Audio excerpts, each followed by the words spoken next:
This guide will help you get the best possible marks in AQA A-level Psychology by matching how you answer based on the number of marks available. In AQA Psychology, every question is testing one or more of three skills. Assessment Outcome 1, AO1, is knowledge. This is where you show you understand the topic. It's the facts, definitions, and descriptions.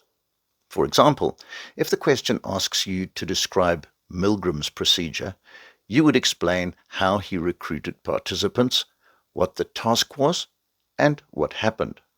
AO2 is application. This is when you take your knowledge and apply it to a specific situation or example you're given in the question.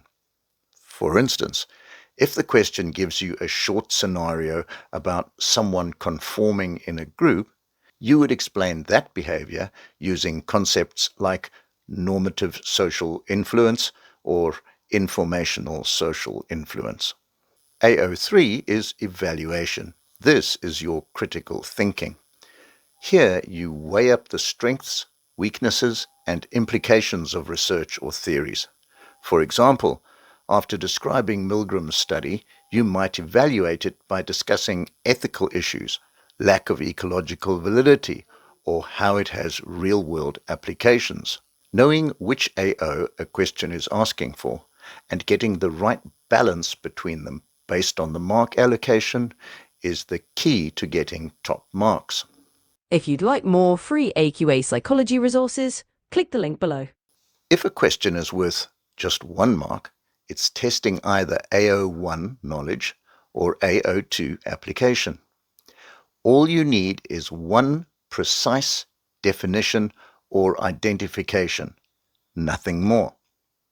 For example, if the question says, define internal validity, simply give the correct definition and you've got the mark. If a question is worth 2 marks, it's still usually AO1 or AO2. You can either give 2 separate points or 1 point with a short extra explanation, depending on what you're asked for. For example, in a question that states, identify 2 ethical issues in Milgram's study, you would need to clearly name both issues to get full marks. Let's look at 3-mark questions. If a question is worth 3 marks, it's usually AO1 or AO2. You'll need 3 clear points or 1 or 2 points with a short explanation. That depends on how the question is worded. Keep it concise. For example, outline 3 features of the cognitive approach means 1 mark for each correct feature, so don't waffle on. Let's look at a 4-mark question. 4-mark questions often split into 2 AO1 points and 2 AO3 points, or sometimes AO1 or AO2 plus AO3. Just give the points without going into too much detail. For example, outline and briefly evaluate the psychodynamic approach. Just means short, clear knowledge points and short, clear evaluations. Now to 6-mark questions. For 6 marks, the split is usually 3 AO1 points and 3 AO3 points.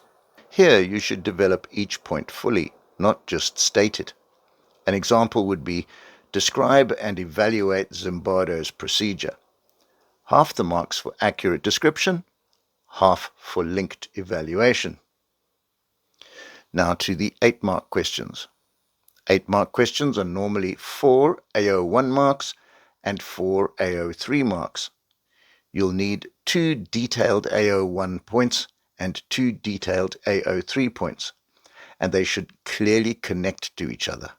For example, discuss the multi-store model of memory, needs well-developed knowledge and linked evaluation. The key here is linked evaluation. And then to the 16 markers. The big 16 marker is usually 6 AO1 marks and 10 AO3 marks, but it can also include AO2 if there's a scenario. That means 3 to 4 developed knowledge points plus 4 to 5 detailed and linked evaluation points.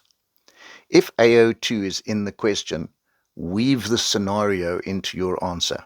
For example, if the question says, discuss research into conformity, refer to whatever item it is, then you'll need to bring that in. I hope you found that useful. In other videos that I produce, I'm going to be looking at each of these types of questions with specific answers.